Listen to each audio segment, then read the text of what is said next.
Hello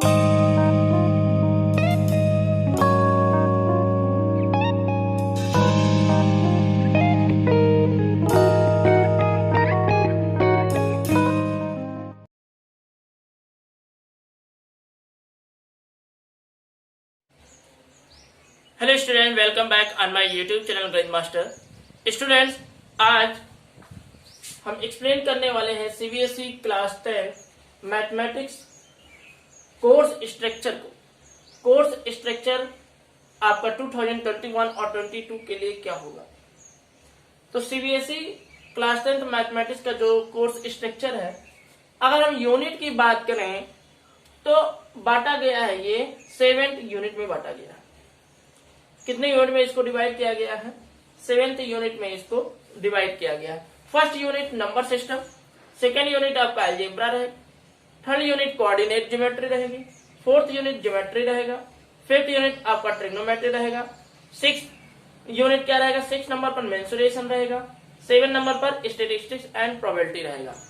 अब हम NCERT book के को देखते हुए चैप्टर में कौन से यूनिट में कौन सा चैप्टर पढ़ना है उसको बताते हैं। तो नंबर सिस्टम में जो आपका फर्स्ट चैप्टर होगा वो होगा रियल नंबर। रियल नंबर से आपके 6 मार्क्स के क्वेश्चन पूछे जाएंगे आपके बोर्ड एग्जाम में। अलजेब्रा जो होगा, अलजेब्रा में आपके second chapter polynomial, third chapter pair of linear equations in 2 variables, fourth chapter quadratic equations, 5 chapter arithmetic progression. और ये टोटल जो रहेगा अलजेब्रा पोर्शन, ये 20 मार्क्स का आपका बोर्ड एग्जाम में पूछा जाएगा। थर्ड यूनिट में कोऑर्डिनेट ज्योमेट्री की बात करें तो इसमें कोऑर्डिनेट ज्योमेट्री जो कि 6 मार्क्स का पूछा जाएगा और ये आपके एनसीईआरटी बुक में होगा चैप्टर नंबर 7। ज्योमेट्री की बात करते हैं, जो आपका फोर्थ यूनिट है, ज्योमेट्री में आपको ट्रायंगल पढ़ना है चैप्टर 6, सर्कल पढ़ना है चैप्टर 10, कंस्ट्रक्शन पढ़ना है चैप्टर 11 और ज्योमेट्री टोटल 15 मार्क्स के पूछे जाएंगे। ट्रिग्नोमेट्री आपका 5th यूनिट रहेगा। इसमें आपको 8 चैप्टर जो कि इंट्रोडक्शन ऑफ ट्रिग्नोमेट्री और 9 chapter application some application of trigonometry ये हो जाएगा। और ट्रिग्नोमेट्री केवल ये 12 मार्क्स का आएगा आपके बोर्ड एग्जाम में। 6 यूनिट यानी मेंसुरेशन की बात करते हैं तो मेंसुरेशन में area related to circle, 12 chapter, 13 chapter में रहेगा सरफेस एरिया एंड वॉल्यूम, ये टोटल आपका 10 मार्क्स का पूछा जाएगा। 7th यूनिट की बात करते हैं स्टैटिस्टिक्स एंड प्रोबेबिलिटी, तो ये चैप्टर नंबर 14 और 15 होगा और ये टोटल आपका 11 मार्क्स के क्वेश्चन बोर्ड एग्जाम में पूछे जाएंगे। स्टूडेंट्स, अगर आप हमारे क्लास 10th के ऑनलाइन क्लास में जुड़ना चाहते हैं तो आपको हमारे व्हाट्सएप नंबर पर जो कि है 9236910457 इस पर आप अपना नाम, स्कूल का नाम और जिस क्लास में है, जैसे आप क्लास 10th में है तो क्लास 10th लिखकर हमको सिर्फ ज्वाइन क्लास लिखकर आपको व्हाट्सएप कर देना है और आपको इधर से गूगल क्लासरूम का इनविटेशन लिंक भेज दिया जाएगा और उस पर क्लिक करके आप हमारे ऑनलाइन क्लास से जुड़ सकते हैं। स्टूडेंट्स, ये रहा कोर्स स्ट्रक्चर। अब हम यहाँ पर सबसे पहले स्टार्ट क्या करने वाले हैं, आज हमारा फर्स्ट लेक्चर होगा तो स्टार्ट करेंगे हम अलजेब्रा यूनिट से। अलजेब्रा यूनिट से बोर्ड एग्जाम में आपके 20 मार्क्स के क्वेश्चन पूछे जाते हैं। 20 मार्क्स सबसे ज्यादा अगर बोर्ड एग्जाम में पूछा जाता है तो वो होता है अलजेब्रा पोर्शन। अलजेब्रा में हम सबसे पहले कौन सा चैप्टर पढ़ेंगे, वो होगा पॉलिनोमियल्स और पॉलिनोमियल्स में हमको 3 मार्क्स के क्वेश्चन एग्जाम में पूछे जाते हैं। अगर आपने प्रीवियस ईयर पेपर को देखा होगा तो प्रीवियस ईयर पेपर में पॉलिनोमियल से लगभग 3 मार्क्स के क्वेश्चन पूछे जाते हैं। Pair of linear equations in 2 variables में 2 to 5 मार्क्स के क्वेश्चन पूछे जाते हैं। अगर यहां से एक अगर आपका 4 नंबर या 5 नंबर का क्वेश्चन आ गया जो कि लॉन्ग आंसर टाइप क्वेश्चन होगा तो वो 5 नंबर का पहुंच जाता है, नहीं तो 2 नंबर ये हमेशा कंफर्म रहता है। 2 to 5 मार्क्स के क्वेश्चन आपके pair of linear equation in 2 variable से पूछे जाएंगे।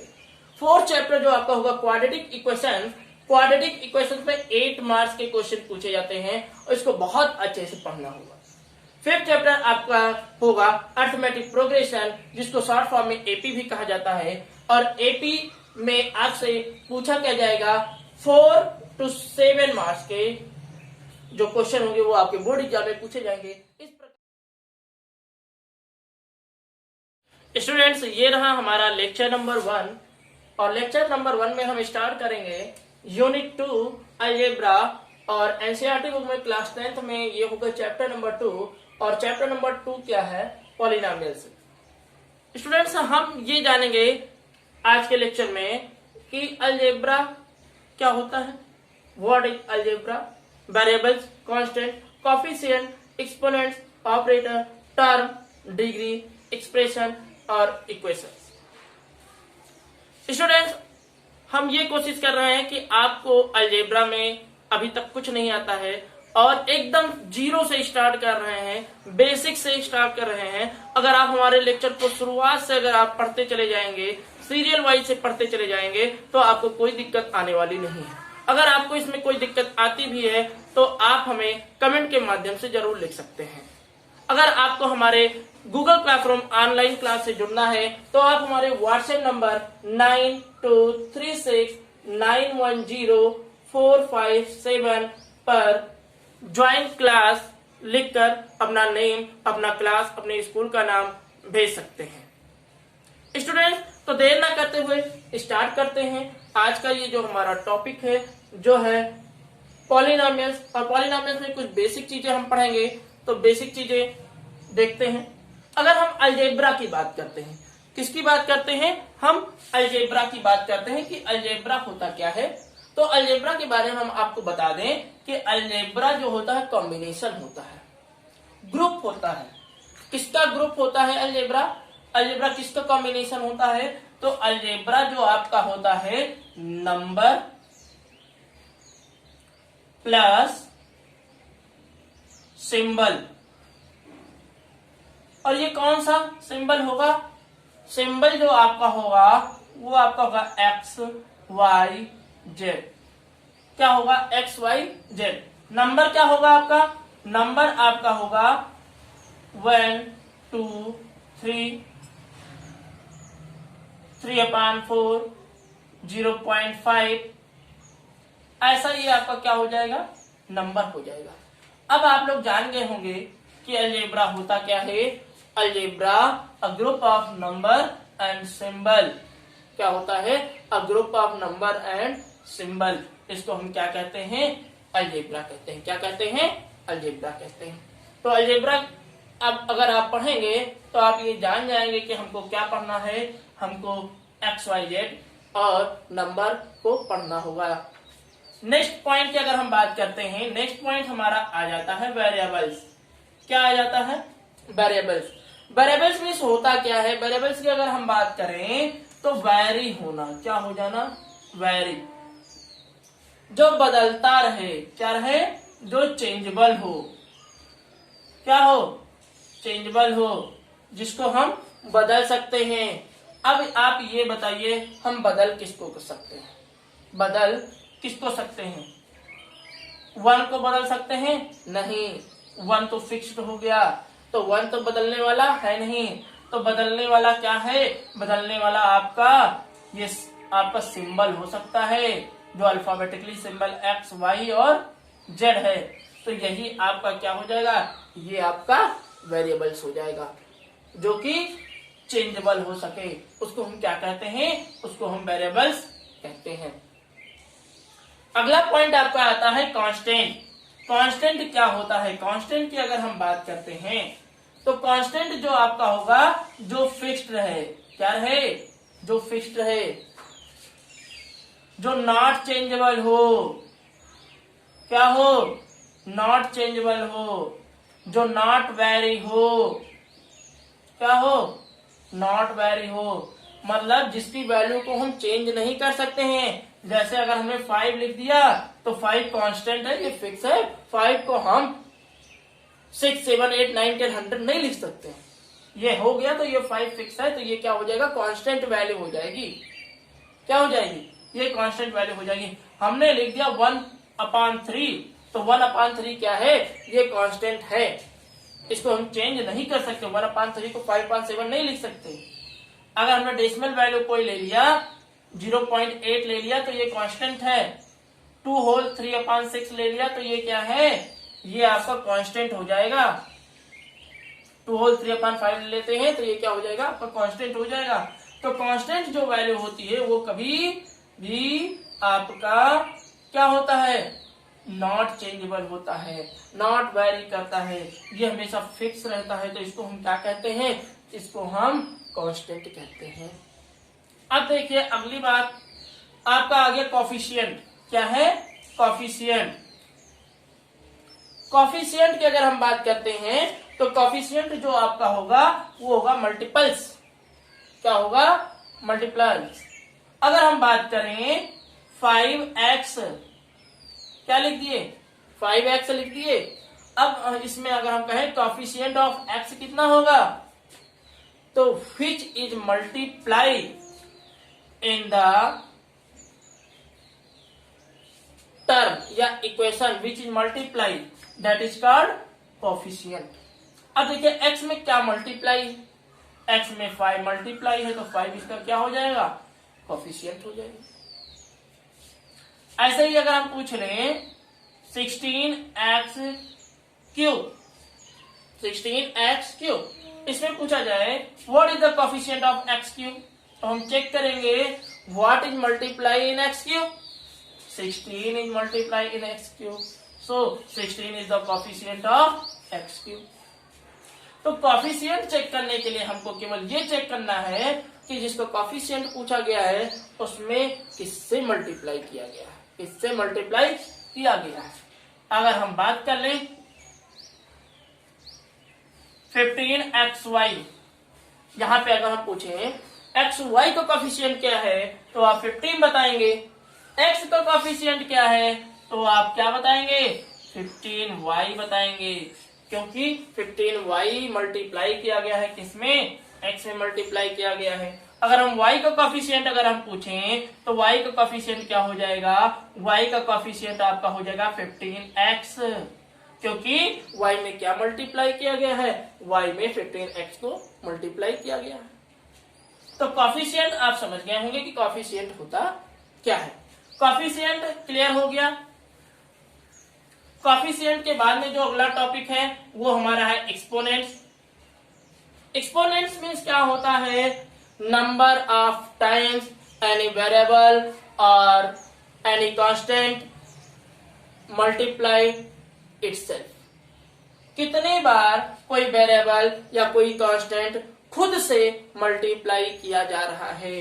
जैसे अगर हमने एक्सपोनेंट्स की बात करते हैं तो x को मल्टीप्लाई कर रहे हैं, क्या मल्टीप्लाई कर रहे हैं, x को मल्टीप्लाई कर रहे हैं, कितने टाइम्स कर रहे हैं, देखिए 1 2 3 4 टाइम्स कर रहे हैं। तो इसको अगर एक्सपोनेंशियल फॉर्म में अगर हम लिखेंगे तो इसको हम लिखेंगे x पावर 4, क्या लिखेंगे, x पावर 4 में लिखेंगे। अगर हम इस मल्टीप्लाई साइन का यूज ना करें तो इसको हम इस प्रकार से भी लिख सकते हैं x डॉट x, और इसको भी हम क्या लिख सकते हैं, x पावर 4। यहां से अगर हम केवल इतना लिखें, ये पॉइंट है x डॉट x, तो इसको हम लिख सकते हैं x क्यूब। x पावर 3 को क्या कहा जाता है, x क्यूब कहा जाता है। ये लिखें x डॉट x, तो इसको हम लिख सकते हैं x स्क्वायर, क्या लिख सकते हैं, x स्क्वायर। अगर सिर्फ x लिख दिया तो ये तो x होगा ही, क्या होगा, x होगा ही। ध्यान दीजिएगा 4x स्क्वायर लिखा हुआ है, इसका मतलब यहाँ पे ये पॉइंट नहीं लगा हुआ, लेकिन हम फिर भी इसको हम क्या मानेंगे कि 4 इंटू एक्स स्क्वायर लिखा हुआ है। क्या लिखा हुआ है, 4 इंटू एक्स स्क्वायर लिखा हुआ है। तो ये आपको समझ में आ गया होगा कि एक्सपोनेंट्स होता क्या है।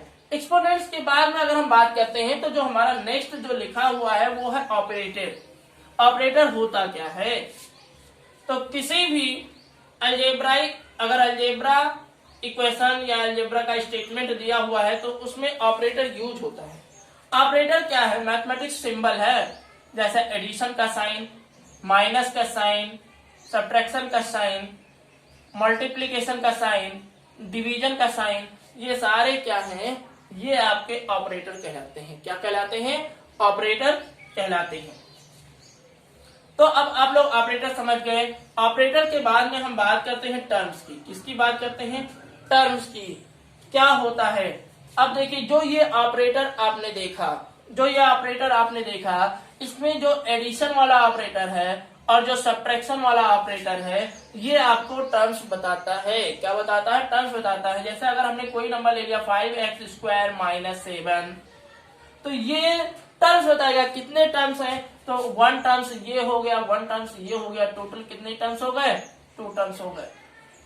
इसी में अगर हम लिख दिए 6x² + 5x - 3, देखिएगा इसमें क्या लिखा हुआ है। इसमें 1 टर्म, 2 टर्म और ये 3 टर्म, टोटल कितने हो गए? टोटल आपके 3 टर्म्स हो गए।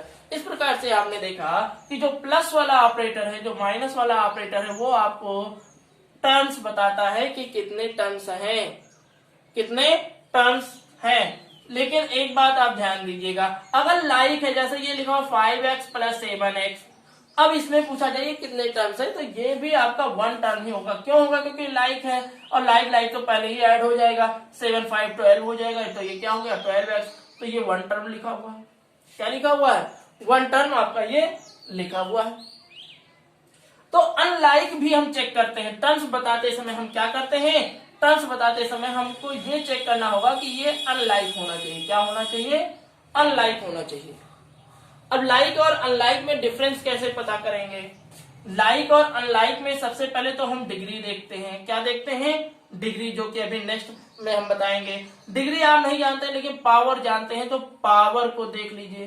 पावर यहाँ पे देखिए, x की पावर 1 थी और ये क्या थी? x की पावर 1 थी, तो ये दोनों सेम थे। क्या थे? सेम थे। पावर से पता। और ये भी देखिए, अनलाइक जो हम पता करते हैं बेटा, वो हम वेरिएबल से चेक करते हैं। किससे चेक करते हैं? वेरिएबल से ही पता लगाते हैं। ये मत कहिएगा कि 5 और 7 तो अलग अलग लिखा हुआ है। नहीं, 5 और 7 हम ऐड कर सकते हैं, लेकिन अगर वेरिएबल चेंज हो, x + x² हो, तो ये ऐड नहीं हो सकता है। ये ऐड नहीं हो सकता है। इसलिए हम ये कहेंगे कि वेरिएबल से चेक करते हैं, लाइक और अनलाइक। अगर इसका जो वेरिएबल्स का पावर है ये सेम है, अगर यहाँ पे x² ये भी होता तो ये दोनों सेम हो जाता, तब ये ऐड हो जाता, तो हम कहते कि ये 2x² हो जाएगा। लाइक और अनलाइक अब आप समझ गए। अब हम बात करते हैं डिग्री की। किसकी बात करते हैं? डिग्री की। डिग्री होता क्या है? तो डिग्री की बात करें तो डिग्री होता है आपका हाईएस्ट पावर।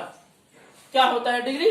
डिग्री होता है हाईएस्ट पावर। जैसे अगर हम बात करते हैं 5x² + 7x + 6, इसमें अगर हम बात करें तो डिग्री क्या है? तो सबसे पहले हाईएस्ट पावर चेक कर लीजिए। हाईएस्ट पावर इसमें क्या है? 2 है, तो 2 इसकी क्या हो जाएगी? डिग्री हो जाएगी। क्या हो जाएगी? 2 क्या हो जाएगा? डिग्री हो जाएगा। अगर हम इसी से बात करते हैं, जैसे ये लिखा हुआ है 5xy 7x² y² + 6, यहां पर देखिए डिग्री होगा चेंज, क्योंकि ये क्या था? ये 1 वेरिएबल था। 1 वेरिएबल का मतलब क्या हो गया? केवल यहाँ पे देखिए वेरिएबल x ही तो है। क्या है? x है, तो ये 1 वेरिएबल है। लेकिन यहाँ पर ये 2 वेरिएबल हो गया। क्या हो गया? 2 वेरिएबल हो गया। 2 वेरिएबल में देखिए x भी है और y भी है, x भी है और y भी है। तो जब 2 वेरिएबल होता है तो हाईएस्ट पावर को क्या करते हैं? हाईएस्ट पावर को ऐड कर लेते हैं। तो ये x2 था, ये y पावर 2 था, तो इन दोनों को ऐड कर लेंगे। इसकी डिग्री कितनी बताएंगे? 4 बताएंगे। तो इस प्रकार से आपने देखा, अगर वेरिएबल क्या हो रहा है? इंक्रीज हो रहा है, तो उसके पावर को ऐड कर लेते हैं। क्या कर लेते हैं? आपने एक्सपोनेंट्स का एक रूल पढ़ा होगा कि जब कोई मल्टीप्लाई होता है तो उसको हम बेस सेम है तो मल्टीप्लाई क्या हो जाता है? ऐड हो जाता है। लेकिन यहाँ पे बेस सेम नहीं है, लेकिन फिर भी हम उस रूल से इसको याद कर लेंगे। क्या याद कर लेंगे? कि ये वेरिएबल है, ये वेरिएबल है, डिफरेंट वेरिएबल है, तो जो इसकी डिग्री होगी इन दोनों का एडिशन करने पर आएगी। तो डिग्री आप समझ गए। अब हम बात करने चल रहे हैं एक्सप्रेशन की। किसकी? एक्सप्रेशन की बात करने चल रहे हैं। एक्सप्रेशन क्या होता है? एक्सप्रेशन अगर हम बात करें तो ये अलजेब्राइक एक्सप्रेशन इसको बोलते हैं। क्या बोलते हैं? अलजेब्राइक एक्सप्रेशन बोलते हैं।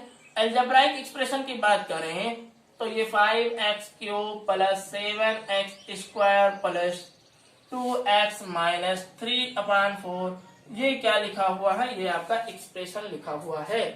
एक्सप्रेशन क्या होता है?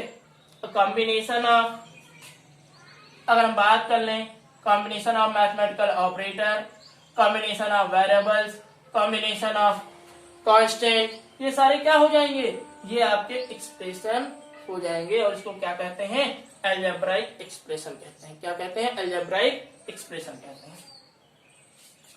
अब हम जो आपका ये यहाँ पे लास्ट में लिखा हुआ है इक्वेशन, इक्वेशन क्या कहलाता है? इक्वेशन बेटा देखिए, इक्वेशन में आपका इक्वल लगा रहता है। क्या लगा रहता है? इक्वल लगा रहता है। इक्वेशन में एक आपका लेफ्ट हैंड साइड होता है और एक आपका राइट हैंड साइड होता है। समझ गए? अगर हम बात करें अलजेब्राइक इक्वेशन क्या होते हैं तो यहाँ पर ध्यान दीजिएगा, अलजेब्राइक इक्वेशन जो होगा जैसे 5x² plus 7x minus 3 equal to 0, क्या लिख लेते हैं? 0 लिख लेते हैं। या इस -3 को इधर ले आते हैं तो ये क्या हो जाएगा? -3 इधर जाएगा तो ये +3 हो जाएगा। क्या हो जाएगा? +3 हो जाएगा। इस प्रकार से हमने कहा कि ये आपका क्या है? ये आपका क्या है? ये आपका अलजेब्राइक इक्वेशंस है। क्या है? अलजेब्राइक इक्वेशन है। इसी में अगर हम बात करते हैं यहां से यहां तक क्या हो जाएगा? आपका इक्वेशन हो जाएगा। क्या हो जाएगा? इक्वेशन हो जाएगा। चलिए ठीक, यहां से यहां तक का क्या हो जाएगा? यहां से यहां तक का आपका एक्सप्रेशन हो जाएगा। क्या हो जाएगा? एक्सप्रेशन हो जाएगा। ये वैल्यू क्या है? ये वैल्यू आपकी कांस्टेंट है। क्या है? कांस्टेंट है। अगर हम यहाँ पे इसको बात करें, ये 2 क्या है? 2 इसकी डिग्री है। क्या है? डिग्री है। पूछा जाए ये कितने टर्म में है? तो ये 1 टर्म, ये 2 टर्म में है। कितने टर्म में है? 2 टर्म में है। अगर हम बात करें 5 क्या है? 5 इसका कोफिशिएंट है। क्या है? कोफिशिएंट है। इसी प्रकार से 7 इसका क्या है? 7 भी क्या है? कोफिशिएंट है। किसका कोफिशिएंट 7 है? x का कोफिशिएंट क्या है? 7 है। x² का कोफिशिएंट क्या है?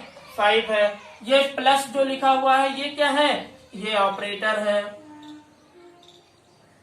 ये आपका इक्वल क्या है? ये साइन है, मैथमेटिकल साइन है। क्या है? इक्वल का साइन है। इस प्रकार से आपने देखा कि ये जो अलजेब्रा होता है, अलजेब्रा इन सभी का क्या होता है? कॉम्बिनेशन होता है। क्या होता है? कॉम्बिनेशन होता है। अब जो हमारा अगला टॉपिक आएगा वो हम डायरेक्ट आपके चैप्टर पर चल रहे हैं और चैप्टर आपका क्या है? पॉलिनोमियल है। तो अब हम देखेंगे पॉलिनोमियल। स्टूडेंट्स, जो ये हमारा टॉपिक है पॉलिनोमियल, पॉलिनोमियल को हम देखते हैं कि पॉलिनोमियल होता क्या है। तो पॉलिनोमियल होता क्या है? Polynomial is also an algebraic expression. क्या होता है? अलजेब्राइक एक्सप्रेशन होता है। इसका जनरल फॉर्म क्या होता है? जनरल फॉर्म की अगर हम बात करें तो इसको हम इस तरीके से लिख सकते हैं, an(x)(n) plus an-1(x)(n-1) plus ... plus a1x plus a0। ये जनरल फॉर्म होता है। इसी को देखते हुए, नंबर और वैल्यू को चेंज करते हुए हम पॉलिनोमियल बना सकते हैं। अब आप कहेंगे कि an है क्या यहाँ पर? तो यहाँ पर आप देखिएगा n क्या है? होल नंबर है। ये क्या होना चाहिए? n आपका एक होल नंबर होना चाहिए। होल नंबर के बारे में आप जानते हो कि होल नंबर क्या हो सकता है? Whole number 0, 1, 2, 3, 4 and dash dash dash. तो 0 नंबर, ये आपका n क्या होना चाहिए? होल नंबर होना चाहिए। an(n-1), a1, a0 ये क्या होना चाहिए? ये आपका रियल होना चाहिए। क्या होना चाहिए? रियल होना चाहिए। ये कंडीशन होता है पॉलिनोमियल के लिए। इसको ध्यान देना बहुत ही आवश्यक है। अगर कोई पॉलिनोमियल है तो उसको हम क्या देखेंगे कि जो उसका पावर है, पावर होल नंबर होना चाहिए। जो उसका कॉफिशिएंट है, कॉफिशिएंट रियल नंबर होना चाहिए। तो हम क्या समझते हैं, जो पावर हो वो क्या होना चाहिए, वो आपका होल होना चाहिए, होल नंबर। जो आपका कॉफिशिएंट हो, कॉफिशिएंट आपका क्या होना चाहिए, रियल नंबर होना चाहिए। होल नंबर और रियल नंबर को आप बहुत ही अच्छे से चैप्टर 1 में पढ़े हैं, 9th क्लास में पढ़े हैं। अभी तो हमने ये स्टार्ट किया है चैप्टर 2 से, आगे हम चैप्टर 1 को भी पढ़ाएंगे। तो होल नंबर ये क्या होता है, कॉफिशिएंट क्या होता है, ये आप लोग जानते हैं। अगर हम बात करते हैं, अब हम पॉलिनोमियल के एग्जाम्पल को देख लेते हैं कि पॉलिनोमियल का एग्जाम्पल क्या होता है। सबसे पहली बात, पावर को डिक्रीजिंग ऑर्डर में लिखेंगे। जैसे ये n है तो n के बाद में n-1 क्या हो गया, 1 डिक्रीज हो गया। क्या हो गया, यहाँ पे 1 आ गया तो ये क्या हो गया, डिक्रीज हो रहा है, 1 के बाद में 0 आ गया। तो पावर को डिक्रीजिंग ऑर्डर में लिखेंगे। तो सबसे पहले यहाँ पे 9x + 10, यहाँ पे देखिए x का पावर 1 था, अब यहाँ पे x का पावर 0 हो गया। डिक्रीजिंग ऑर्डर में चल रहा है कि नहीं चल रहा है। आपने एक्सपोनेंट्स का रूल भी पढ़ा हुआ है कि x पावर 0 क्या होता है, 1 होता है। तो x पावर 0 को हम नहीं लिखते हैं। कोई भी किसी भी वैल्यू का अगर पावर 0 हो जाए तो वो क्या हो जाता है, वो 1 हो जाता है। और x पावर 1 में 1 भी नहीं लिखते हैं, क्योंकि वो तो हम पहले से जानते हैं कि x का पावर 1 ही है। तो ये आपका क्या हो गया, ये आपका x पावर 1, x पावर 0, तो ये पॉलिनोमियल हो गया। अगर कहीं क्या लिखा हुआ है, सिस्टमैटिक रूप से नहीं लिखा हुआ है, तो उसको हमको रीअरेंज करना पड़ता है। रीअरेंज करके उसको हम पावर के डिक्रीजिंग ऑर्डर में लिखकर ही सॉल्व करते हैं क्वेश्चन को। यहां पर देखिए y में अगर ले लिया गया, y में ले जाए तो y power 2, y power 1, y power 0, ये भी डिक्रीजिंग ऑर्डर में लिखा हुआ है। और देखिए जो पावर है वो आपका होल नंबर है, जो कॉफिशिएंट है वो आपका रियल नंबर है। यहाँ पे देखिए z में ले लिया गया, ये z3 है। अब z स्क्वायर वाला पोर्शन तो था नहीं तो उसको लिखा नहीं गया, और फिर 3 पावर के बाद में ये 1 पावर हो गया, यहाँ पे 0 पावर हो गया। तो ये आपका क्या हो गया, ये आपका हो गया रियल नंबर, ये आपका क्या हो गया, पॉलिनोमियल हो गया। ये सारे के सारे क्या हो गए, पॉलिनोमियल हो गए। इनकी बात करते हैं कि क्या ये भी पॉलिनोमियल है कि नहीं। तो सबसे पहले देखिए यहां पे वेरिएबल को चेक कर रहा है। वेरिएबल का है x पावर 4, ये तो सही है, पावर क्या है, सही है ना। यहां पर देखिए ये गड़बड़ हो गया, पावर किस में आ गया, ये अंडर रूट में वेरिएबल लिखा हुआ है। तो अगर हम इसको चेंज करेंगे तो ये x पावर 1/2 हो जाएगा। और x पावर 1/2 क्या होता है, ये आपका होल नंबर तो होता नहीं है, तो ये आपका पॉलिनोमियल नहीं है। आपके एग्जाम में पूछा जाता है कि ये पॉलिनोमियल है कि नहीं है, तो आपको आंसर देना पड़ेगा। यहां पर देखिए ये 1/x³ लिखा हुआ है, तो क्या ये पॉलिनोमियल है, ये भी पॉलिनोमियल नहीं है, क्योंकि जब हम x³ को ऊपर लेकर जाएंगे तो ये क्या हो जाएगा, x पावर -3 हो जाएगा। आपने एक्सपोनेंट्स के रूल में ये भी पढ़ा है, जब ये डिनोमिनेटर को न्यूमरेटर बनाएंगे तो पावर चेंज हो जाएगा। -3 होल नंबर तो होता नहीं है, होल नंबर 0 से लेके होता है, 0 1 2 3 डैश होता है। तो x पावर -3, तो ये भी आपका पॉलिनोमियल नहीं होगा। यहां पर देखिए पहले ही आपका दे दिया है पावर, किस में, फ्रैक्शन में दे दिया गया है, तो क्या फ्रैक्शन में पॉलिनोमियल होगा, नहीं होगा, क्योंकि होल नंबर है ही नहीं। यहां पर देखिए ये डिनोमिनेटर में दे दिया गया है, डिनोमिनेटर में दे दिया गया है। तो अगर ये ही सिर्फ लिखा होता 2x - 5 तो पॉलिनोमियल था, लेकिन ये 1/2x - 5 कर दिया गया, x ऊपर जाएगा तो माइनस में जाएगा, इसलिए ये भी आपका पॉलिनोमियल नहीं है। तो ना होने के, पॉलिनोमियल ना होने के आपने क्या देखे कि अंडर रूट में वेरिएबल नहीं होना चाहिए, अपान में वेरिएबल नहीं होना चाहिए, वेरिएबल का जो पावर हो वो फ्रैक्शन में नहीं होना चाहिए। ये जो है 3-4 पॉइंट्स आपको ध्यान में रखने हैं। तो ये हो गया हमारा पॉलिनोमियल्स। क्या हो गया, पॉलिनोमियल्स। आगे इधर हम बात करते हैं टाइप्स ऑफ पॉलिनोमियल्स के बारे में। किसके बारे में, टाइप्स ऑफ पॉलिनोमियल्स के बारे में। जो फर्स्ट टाइप्स होता है वो आपका होता है कांस्टेंट पॉलिनोमियल। कांस्टेंट पॉलिनोमियल की बात करें तो डिग्री उसकी क्या होनी चाहिए, उसकी डिग्री 0 होनी चाहिए। तो कांस्टेंट पॉलिनोमियल के एग्जांपल को अगर हम चेक कर लेते हैं तो 5 कांस्टेंट है, या कांस्टेंट पॉलिनोमियल है। क्यों? क्योंकि यहाँ पे अगर हम कोई भी वेरिएबल ले लेते हैं तो x पावर 0, और अभी हमने बताया कि x पावर 0 यानी कि 0 डिग्री, और 0 डिग्री की वैल्यू क्या होती है? 1 होती है। क्या होगी? तो ये आपका क्या हो जाएगा? कांस्टेंट हो जाएगा। 1/3 की बात कर लेते हैं तो ये कांस्टेंट पॉलिनोमियल हो जाएगा। क्या हो जाएगा आपका? ये कांस्टेंट पॉलिनोमियल हो जाएगा। -6 की बात कर लेते हैं, ये भी आपका कांस्टेंट पॉलिनोमियल हो जाएगा। डिग्री क्या होनी चाहिए? डिग्री आपकी 0 होनी चाहिए। चलिए डिग्री 1 की बात करते हैं, तो यहाँ पे देखिए 5x, x पावर 1 है ना, linear polynomial. 6x plus 7y क्या है? लीनियर पॉलिनोमियल है, लेकिन 2 वेरिएबल है। Linear polynomial into variable. यहां पर देखिए 5x प्लस 7z, ये तो सेम ही हो जाएगा। तो कुल मिला के क्या हो जाएगा? डिग्री इसकी 1 होगी, तो वो आपका लीनियर पॉलिनोमियल हो जाएगा।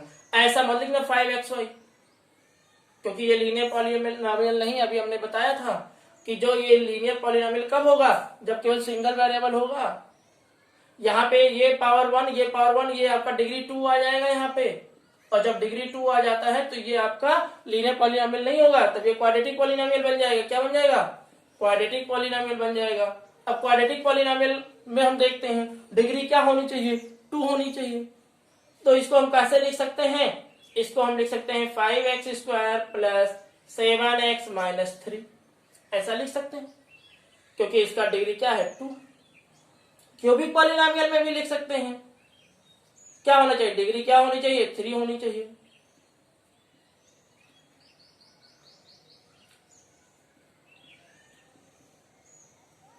इसको ऐसा बना दिया। बाई क्वाड्रेटिक में डिग्री 4 होनी चाहिए। चलिए इसको भी ले 4x power 4 plus 7x plus 3/2। तो ये सारे क्या हो गए? ये सारे आपके हो गए types of polynomial. Types of polynomial में पहला कांस्टेंट पॉलिनोमियल, दूसरा लीनियर पॉलिनोमियल, तीसरा क्वाड्रेटिक पॉलिनोमियल, चौथा क्यूबिक पॉलिनोमियल, और ये पांचवा क्या हो जाएगा? Biquadratic polynomial. N degree है तो भाई वो क्या होगा? पॉलिनोमियल ही होगा। क्या होगा? पॉलिनोमियल भी होगा। इन सबको हम क्या बना सकते हैं? आपका क्या बना सकते हैं? इन सबको हम बना सकते हैं एक जनरल फॉर्म में। जैसे पॉलिनोमियल का जनरल फॉर्म ये है, ऐसे ही इसका भी हम एक जनरल फॉर्म बना सकते हैं। क्या बना सकते हैं? जनरल फॉर्म बना सकते हैं। जैसे इसमें x वेरिएबल का पावर क्या होना चाहिए? 0 होना चाहिए। आगे कोई भी नंबर लिख दीजिए, जैसे ax पावर 0 लिख दीजिए। क्या लिख दीजिए? ax पावर 0 लिख दीजिए। a b c को आप वेरिएबल ना मानिएगा। a b c को हम यहाँ पर क्या मानते हैं? आर्बिट्ररी कांस्टेंट मान लेते हैं। क्या मान लेते हैं? Arbitrary constant. a के जगह पे कोई ना कोई नंबर होगा। क्या होगा? कोई ना कोई नंबर होगा। a की जगह पे 2 भी लिख सकते हैं, 5 भी लिख सकते हैं, फ्रैक्शन नंबर लिख सकते हैं, 3/4 लिख सकते हैं। अगर हम बात करें कि लीनियर का जनरल इक्वेशन क्या हो जाएगा, तो ax कर लेते हैं। क्या कर लेते हैं? ax कर लेते हैं, या ax प्लस by कर लेते हैं। क्या कर लेते हैं? ax प्लस by कर लेते हैं। ये भी तो आपका बन जाएगा। यहां पे इसको अगर बनाए तो ax² plus bx plus c, इसका जनरल क्वाड्रेटिक इक्वेशन का जनरल फॉर्म क्या हो जाएगा? ax² plus bx plus c। अगर हम क्यूबिक पॉलिनोमियल बनाते हैं तो ax³ plus bx² plus cx plus d। अगर हम ये बाई क्वाड्रेटिक बनाते हैं तो ax power 4 bx³ cx² plus d plus e। इस प्रकार आपने देखा कि जितने टाइप्स हैं, पॉलिनोमियल्स के टाइप्स हैं, उसको हम बना सकते हैं, उसका एक जनरल फॉर्म बना सकते हैं। स्टूडेंट्स, ये रहा हमारा आज का लेक्चर, जिसमें आप लोगों ने सबसे पहले जो बेसिक टर्म्स थे अलजेब्रा के उसको जाने, पॉलिनोमियल्स के बारे में आप लोगों ने जाना, टाइप्स ऑफ पॉलिनोमियल्स के बारे में जाना, और जो हमारा नेक्स्ट लेक्चर होगा उसमें आप जो रूट है उसको निकालेंगे, वैल्यू ऑफ पॉलिनोमियल्स को निकालेंगे, रूट ऑफ पॉलिनोमियल्स को निकालेंगे, पॉलिनोमियल्स के ग्राफ को बनाना सीखेंगे, पॉलिनोमियल्स को सॉल्व करना सीखेंगे, और लास्ट में जो आपका इस चैप्टर 2 का अंतिम जो टॉपिक होगा वो टॉपिक क्या होगा, उसमें आपको कोएफिशिएंट और रूट्स के बीच में रिलेशनशिप निकालना होगा, और अंत में आपको डिवीजन करना होगा, पॉलिनोमियल्स को डिवाइड करना होगा। तो ये सारी बातें हम अपने अगले लेक्चर में देखेंगे। फिर मिलते हैं अपने नेक्स्ट वीडियो लेक्चर में। तब तक के लिए नमस्कार, जय हिंद।